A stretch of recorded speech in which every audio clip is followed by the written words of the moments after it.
Salam əziz qardaşlar, əziz izləyicilər. Xoş gördük hər birinizi, əziz qardaşlar. Bugün mart ayının 9-u 2025-ci il. Buyurun baxın, bax belə 40 baş birinci qarına boğaz şişəklər satılır. İçində yerinləyənlər də var. Buyurun baxın əziz qardaşlar. Hamısı da birinci qarına. Birinci qarına boğaz şişəklər. Təmiz beyləqan sortu. Kim almaq istəyirsə buyursun əleyqə saxla. 40 baş heyvandır, içində yerinləyənlər də var qardaşlar. Kim də almaq istəyir gəlib baxa bilər. Demirəm hamısı yerinləyənlər, amma içində yerinləyənlər var. Birə-bir də hamısı boğaz heyvandır. Boğaz heyvan. Heyvan sıxdı deyin, yerinləri göstərə bilir.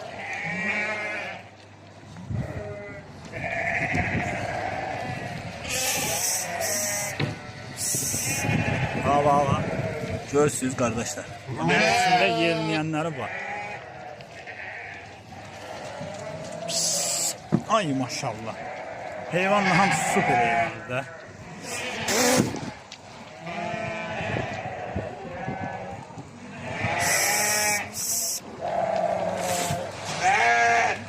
Buyurun bak. Ünvan Beyləqan rayonu. Kim almaq istəyirsə bu üstünə əlaqə saxlasın.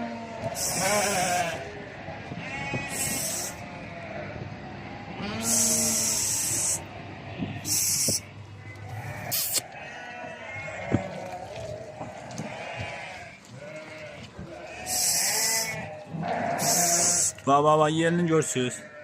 Keç belə də yerini görür. Dev qıraqdaşın yerini var bax. Belə yerinləyənləri var içində.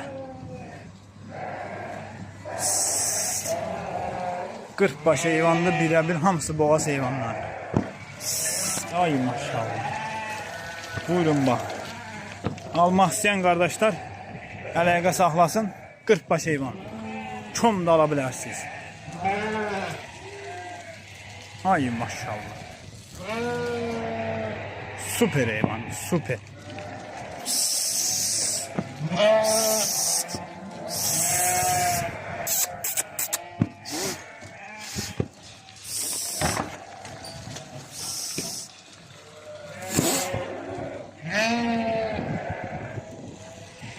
Buyurun bak.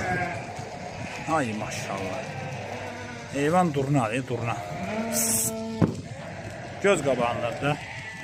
Kim almaq istəyir gəlib yerində də baxa bilər. Şirin heyvandır. Barlı heyvandır. Hamısı birinci qarnadır. Birinci qarnadır.